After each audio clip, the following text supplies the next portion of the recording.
우리 함께 인사할까요? 할렐루야. 할렐루야. 한 주간 평안하셨습니까? 우리 옆에 있는 분들과 인사할 때 우리 그렇게 인사했으면 좋겠습니다. 당신과 함께 예배하니 행복합니다. 우리 그렇게 인사하겠습니다.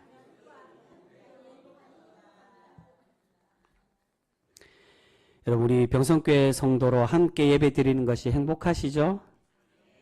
여러분, 정말 그렇습니까?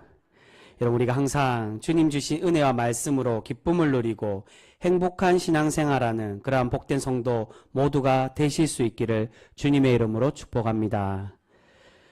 여러분, 사울은 왕으로 세움받은 지 얼마 되지 않아서 하나님께 버림받을 것으로 책망의 말씀을 듣게 됩니다. 오늘 말씀은 그런 사울이 왜 하나님께 이런 책망을 받는 왕이 될 수밖에 없었는지 다시 한 번 더 우리에게 말씀해 주고 있습니다. 그런데 오늘 말씀에서 사울의 잘못된 신앙의 모습, 왕으로서의 부족한 모습을 그의 아들 요나단을 통해서 우리에게 말씀하고 계십니다. 오늘 말씀에서는 하나님 앞에서 신실한 요나단의 모습을 보여주면서 또한 그와 반대로 여전히 하나님께 책망받는 그러한 사울의 모습을 비교하면서 하나님께서 우리에게 원하시는 신앙의 모습은 과연 어떤 모습인지를 보여주고 계시는 말씀이라고 할 수 있습니다. 지난 시간에 사울은 블레셋과의 전쟁을 준비하면서 사무엘을 기다리지 못하고 혼자서 하나님께 제사를 드림으로 책망을 받았습니다. 이 모습은 단순히 제사장이 행해야 될 제사의 직무를 범한 것을 넘어서 하나님을 온전히 의지하지 못하고 하나님 뜻대로 전쟁을 준비하지 않는 그 사울의 모습 때문에 하나님은 사울을 책망하고 있었다는 것입니다. 그로 인해 사울과 함께 있던 3,000명의 군대가 모두 흩어지고 이제 600명만 사울과 함께 남게 되었습니다. 이러한 불리한 상황에서 사울의 아들 요나단은 그의 신실한 신앙의 고백의 모습으로 하나님께서 함께 하시는 은혜를 경험하고 있습니다. 그 말씀이 오늘 6절 말씀에 나오고 있습니다. 6절 말씀 우리 같이 읽도록 하겠습니다. 6절입니다. 같이 읽습니다. 시작. 요나단이 자기의 무기를 든 소년에게 이르되 우리가 이 할례받지 않는 자들에게로 건너가자. 여호와께서 우리를 위하여 일하실까 하노라. 여호와의 구원은 사람이 많고 적음에 달리지 아니하였느니라. 아멘. 지금 요나단은 자신의 무기 든 소년과 단둘이서 블레셋 진영으로 쳐들어가려고 하고 있습니다. 겉으로 보면 이 모습은 완전히 정신 나간 짓이고 허황된 그러한 행동이라고 할 수 있습니다. 두 명이서 수천 명의 블레셋과 싸운다는 건 말도 안 되는 짓입니다. 그런데 요나단은 하나님께서 함께 하신다면 어떻다는 겁니까? 이 숫자가 중요하지 않다라고 그러한 믿음을 가지고 믿음의 고백으로 하나님을 의지하며 담대히 나아가고 있었다는 겁니다. 여기서 조금 전에 우리가 함께 읽은 말씀에 여호와께서 우리를 위하여 일하실까 하노라 라는 이 말은, 이 고백은 아마도 하나님께서 함께 하실 수도 있을 것이다 라는 그러한 뜻입니다. 이 표현은 우리가 자칫 잘못하면 요나단이 하나님이 정말로 함께 하시는지를 의심해서 이러한 고백을 하는가라고 그렇게 생각할 수도 있습니다. 그런데 이 표현은 그러한 표현이 아니라는 겁니다. 요나단은 하나님의 구원이 군사의 수로 되지 않는 것임을 믿고 있었습니다. 하지만 중요한 것이 무엇입니까? 하나님의 구원과 승리는 누구에게로부터 나온다고요? 하나님께서 허락하실 때 가능하여 진다는 것입니다. 지금 요나단은 그것을 고백하고 있습니다. 요나단은 그러한 하나님의 주권을 인정하며 내가 하나님을 믿고 있지만 결국 승리는 누가 주시느냐? 하나님께서 주심을, 하나님께서 허락하실 때 내가 승리할 수 있음을 요나단은 그렇게 고백하고 있었다는 겁니다. 하나님께서 눈에 보이는 세상의 기준으로 넘어서는 분이시지만 나에게 허락하실 때 내 마음대로 나는 승리할 수 있다라고 그냥 믿는 것이 아니라 하나님께서 허락하신다면 내가 구원을 얻고 승리할 수 있음을 요나단은 고백하고 있습니다. 이러한 신실한 요나단이 전쟁의 승리에 대한 확신을 얻기 위해서 다시 한 번 더 하나님께 표징을 요구하고 있습니다. 그 말씀이 8절에서 10절까지 말씀이 나옵니다. 우리 8절에서 10절까지 말씀 같이 읽겠습니다. 시작. 요나단이 이르되 보라 우리가 그 사람들에게로 건너가서 그들에게 보이리니 그들이 만일 우리에게 이르기를 우리가 너희에게로 가기를 기다리라 하면 우리는 우리가 있는 곳에 가만히 서서 그들에게로 올라가지 말 것이요 그들이 만일 말하기를 우리에게로 올라오라 하면 우리가 올라갈 것은 여호와께서 그들을 우리 손에 넘기셨음이니 이것이 우리에게 표징이 되리라 하고. 아멘. 어떻게 말씀합니까? 요나단이 만약에 블레셋이 우리 두 사람만 있는 것을 보고 자신들을 보고 잡으러 내려오면 그것은 하나님께서 싸우지 말라는 것으로 우리가 생각하고, 반대로 그들이 자신들에게 올라오라고 말하며 하나님께서 우리에게 승리를 주실 것으로 그렇게 징조로 삼겠다라고 요나단이 고백을 합니다. 여러분, 지금 요나단이 적은 수로 많은 적들과 싸우고 하나님께 표징을 구하는 모습이 누구의 모습과 닮아 있습니까? 바로 이스라엘을 구원한 기드온과 닮아 있다는 겁니다. 하나님은 기드온을 사용하셔서 이스라엘 군사 300명으로 그렇게 승리하게 하셨습니다. 수십만 명을 단 300명으로 승리할 수 있게 하신 것, 숫자가 중요하지 않음을 기드온을 통해 나타내 보이셨다는 겁니다. 그리고 기드온에게 어떠한 은혜를 주셨습니까? 양털 뭉치의 표징을 구했을 때 그 요구대로 하나님은 기드온에게 응답해 주셨다는 겁니다. 바로 그 모습과 오늘 요나단의 이 모습이 닮아 있다는 겁니다. 단 둘이서 그 수천 명과 싸워서 이기게 하시고, 또한 하나님께 표징을 구했을 때 그 표징을 내려주고 계신다는 겁니다. 하지만 지금 요나단의 표징은 기드온의 양털 뭉치와는 다르다라고 할 수 있습니다.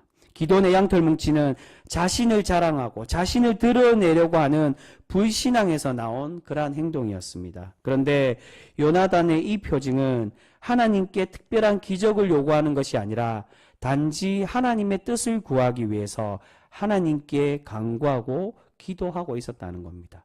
그리고 이 모습에는 자신을 드러내려고 하는 것이 아니라, 자신을 드러내려고 했던 기도원과는 다르게 하나님만을 나타내기 위한 방법으로 요나단은 요구하고 있었다는 겁니다. 여러분, 전쟁할 때 한번 생각해 보시기 바랍니다. 군대 갔다 오신 분들은 아마 잘 아실 겁니다. 낮은 곳에 있는 사람들은 불리한 위치에 있는 사람입니다. 그렇기에 적들과 대등하게 싸우기 위해서는 적들이 높은 곳에서 내려오게 하여만 그 전쟁이 유리하게 됩니다. 그런데 요나단이 하나님의 승리의 표징이 무엇이라고 말합니까? 그와 반대로 불리한 위치인 자신들이 높은 곳에 있는 적들에게 올라가게 된다면 그것이 하나님의 뜻이라고 요나단은 고백하고 있다는 겁니다. 이 말은 이 전쟁의 승리는 자신의 힘으로 하는 것이 아니라 누구에 의해서 한다고요? 하나님께서 함께 하시고 역사하실 때 우리가 승리할 수 있게 됨을 요나단은 믿고 고백하고 있었다는 겁니다. 그 불리한 상황에 내가 올라가서 싸우더라도 이 전쟁이 하나님께서 허락하시고 하나님께서 함께 하실 것이기 때문에, 그 표징을 주셨기 때문에 하나님은 반드시 우리의 이 전쟁을 승리하게 하실 거라고 모든 영광을 하나님께 돌리고 있었다는 겁니다. 이런 믿음과 확신을 가지고 담대히 나아갔던 요나단에게 하나님이 어떤 은혜를 베풀어 주고 계십니까? 이 표징의 확신대로 요나단이 단 2명으로 적들을 혼란하게 만들고 이 전쟁 처음 전투를 승리하고 또한 유리한 고지를 차지할 수 있도록 그렇게 은혜를 베풀어 주고 계십니다. 그 말씀이 14절과 15절에 나오고 있습니다. 우리 14절 15절 말씀 우리 같이 읽겠습니다. 시작. 요나단과 그 무기를 든 자가 반나절가리 땅 안에서 처음으로 쳐 죽인 자가 20명가량이라 들에 있는 진영과 모든 백성들이 공포에 떨었고 부대와 노략군들도 떨었으며 땅도 진동하였으니 이는 큰 떨림이었더라. 아멘. 여러분, 땅이 진동하여 큰 떨림이 있었다는 건 관주에서도 나오고 있는 것처럼 하나님께서 역사하시고 하나님께서 떨리게 하셨다는 겁니다. 그 말은 요나단과 함께 하시고 이 전쟁을 하나님께서 승리하도록 그렇게 만들어 주고 계셨다는 것입니다. 근데 여러분, 이렇게 요나단의 신실한 신앙의 모습과 다르게 사울은 지금 어떻게 하고 있습니까? 이전의 실수를 만회하려고 하나님을 찾고는 있지만 여전히 하나님을 온전히 신뢰하지 못하고 있었습니다. 우리 18절과 19절 말씀 같이 읽겠습니다. 이제 사울의 믿음에 대해서 우리에게 설명합니다. 18절과 19절 말씀 같이 읽습니다. 시작. 사울이 아히야에게 이르되 하나님의 궤를 이리로 가져오라 하니 그때에 하나님의 궤가 이스라엘 자손과 함께 있음이니라. 사울이 제사장에게 말할 때에 블레셋 사람들의 진영에 소동이 점점 더한지라. 사울이 제사장에게 이르되 내 손을 거두라 하고. 사울은 블레셋 진영에 혼란이 생기게 되자 싸우러 나가야 할지를 묻기 위해서 아히야 제사장에게 언약궤를 가져오라고 그렇게 명령하고 있습니다. 오늘 우리 본문에는 언약궤라고 말하지만 다른 원서 본문 헬라어 72년 성경에는 이것이 앞에 5절에 나오는 에봇이라고도 그렇게 표현합니다. 그러니까 언약궤를 가지고 내가 전쟁에 나가겠다가 아니라 이 언약궤를 통해 하나님이 과연 이 전쟁에서 싸우게 하실지를 묻겠다라는 그런 의미로 사울이 제사장에게 요청하고 있습니다. 근데 처음에는 그렇게 하나님의 뜻을 물으려고 사울이 아히야 제사장에게 그렇게 요청했을 때, 그리고 난 이후에 상황이 긴박하게 돌아가자 사울이 어떻게 하고 있습니까? 다시 이것이 필요 없다고, 그 손을 거두라고, 내가 당장 나가야 되겠다라고 그렇게 이야기하고 있는 것입니다. 지금 사울은 이전에 하나님을 온전히 신뢰하지 못하고 하나님의 뜻대로 행하지 못한 모습을 만회하려고 노력하고 있었습니다. 하지만 사울의 그런 노력은 형식적인 모습일 뿐이지 그의 중심에는 여전히 하나님을 의지하지 못하고 신뢰하지 못하고 있었다는 것입니다. 그래서 17절 말씀, 바로 직전에 나오는 17절에서도 블레셋 진영에 혼란이 생기니 가장 먼저 사울이 한 행동이 무엇입니까? 자신의 진영의 군사의 수를 확인하고 있었다는 겁니다. 적들의 상황을 보고 하나님께 바로 묻고 전쟁을 준비하는 것이 아니라 지금 자신에게 있는 군사의 수가 변동이 없는지 자신의 군사력을 먼저 바라보고 그렇게 확인하고 있었다는 겁니다. 여러분, 이것이 바로 요나단과 사울의 차이입니다. 요나단은 군사의 수가 중요하지 않다라고 고백하며 하나님을 믿고 담대히 나아갔습니다. 그런데 사울은 어떻습니까? 겉으로는 하나님께 묻는 척하고 신앙의 모습으로 나아가려고 그렇게 외형적으로는 그런 신앙의 모습인 척하지만 그의 중심에는 여전히 하나님이 아니라 인간의 힘이 더 중요하게 생각하고 있었다는 것입니다. 이러한 사울의 잘못된 신앙의 열심은 계속해서 이어져 나오고 있는 것을 보게 됩니다. 다행히 요나단의 담대함과 그런 요나단을 위해서 하나님께서 첫 전투에서 승리를 주심으로 이스라엘은 유리한 고지를 차지하게 되었습니다. 그런데 사울이 자신도 승리를 얻기 위해서 어떠한 행동을 하고 있습니까?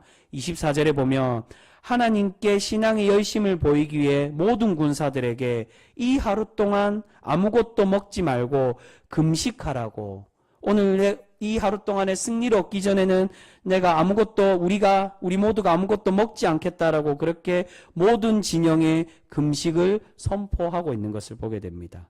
그런데 문제가 생겼습니다. 사울의 이 명령을 듣지 못한 그의 아들 요나단이 그만 꿀을 먹고 말았다는 것입니다. 그리고 뒤늦게 다른 군사들에게 이 사실을 들은 요나단이 지금 사울의 이 모습을 책망하고 있습니다. 29절과 30절 말씀입니다.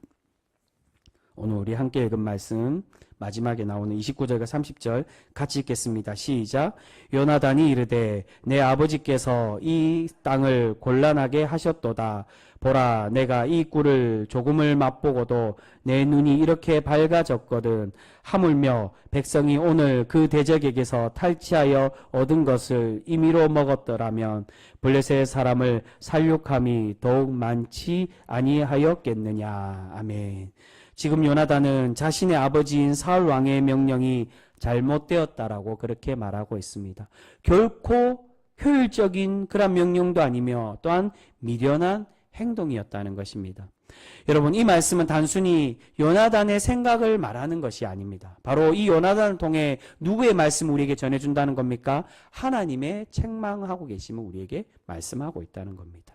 요나단의 이 행동이 결코 지혜롭지 못하고 결코 신실한 신앙의 고백이 아니었다는 겁니다. 이후에 사울의 이 행동으로 어떠한 일들이 생깁니까? 군사들이 재물을 핏째 먹는 죄를 범하게 되었습니다. 그래서 계속 그 표현이 나옵니다. 백성들이 피곤하여 있다라고. 왜 피곤하여 있습니까? 사울이 금식을 범했기 때문에 에너지를 충전하지 못하고 바로 요나단이 그것을 말하는 것입니다. 내가 이 꿀만 먹어도 이렇게 눈이 밝아지고 힘을 얻는데 왜 자신의 아버지 이스라엘 왕 사울은 이러한 어리석은 명령을 하고 있었냐는 것입니다. 하나님은 동물의 피를 먹지 말라고 그렇게 명령하셨습니다. 근데 군사들이 동물을 피째 먹게 되는 죄를 짓게 된 배경이 바로 사울의 이 잘못된 명령 때문이었음을 성경은 우리에게 그렇게 말씀해 주고 있다는 것입니다. 여러분, 사울은 한편으로는 하나님을 향한 신앙의 열심을 위해서 군사들에게 금식을 명령했습니다. 경건과 신앙적인 면만 보면 사울의 이 행동은 하나님을 신뢰하기 위한 몸부림처럼 그렇게 보여지기도 합니다. 하지만 문제는 이 신앙의 열심이 결국 백성들의 상황을 생각하지 않고 더 악화를 시킨 것이고, 또한 백성들뿐만이 아니라 하나님께서도 원하지 않는 그러한 잘못된 신앙의 고백이었다는 것입니다. 여러분, 전쟁을 하는데 누가 금식을 선포하겠습니까? 배가 고픈데 어떻게 담대히 힘을 얻고 담대히 적들과 나가서 싸움을 할 수 있겠습니까?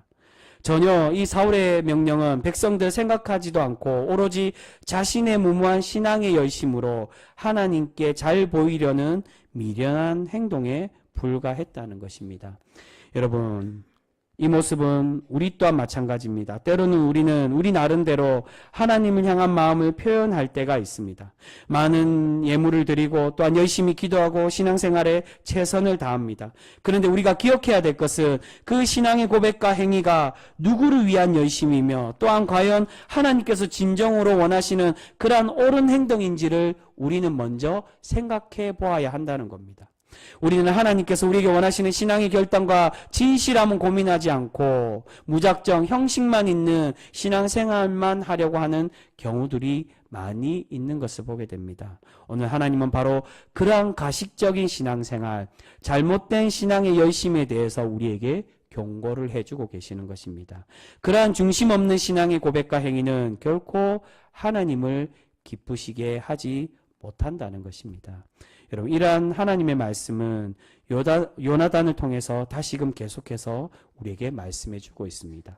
이후의 말씀을 보시면 다시 사울이 블레셋과 전쟁하기 위해 제사장을 통해서 하나님의 뜻을 물어보고 있습니다.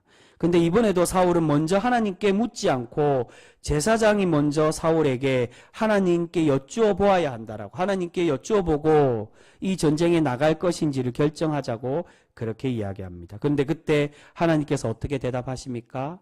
아무런 대답을 하지 않으신다는 겁니다. 그러자 사울이 우리 중에 누가 죄를 지은 것이라고, 우리 중에 죄가 있기 때문에 하나님께서 아무런 대답을 하지 않으신다라고 그렇게 너희 중에 혹여 누가 죄를 지었는지를 묻고 있습니다. 그런데 백성은 아무도 그 질문에 대답을 하지 않고 있습니다. 그 말씀 39절의 말씀입니다. 오늘 본문 이후에 나오는 말씀입니다. 39절 우리 화면으로도 준비되어 있습니다. 우리 같이 한번 읽어보겠습니다. 시작. 이스라엘을 구원하신 여호와께서 살아계심을 두고 맹세하노니 내 아들 요나단에게 있다 할지라도 반드시 죽으리라 하되 모든 백성 중 한 사람도 대답하지 아니하매. 여러분, 백성들 중에 요나단이 꿀을 먹었다는 것을 아는 사람들이 분명히 있었습니다.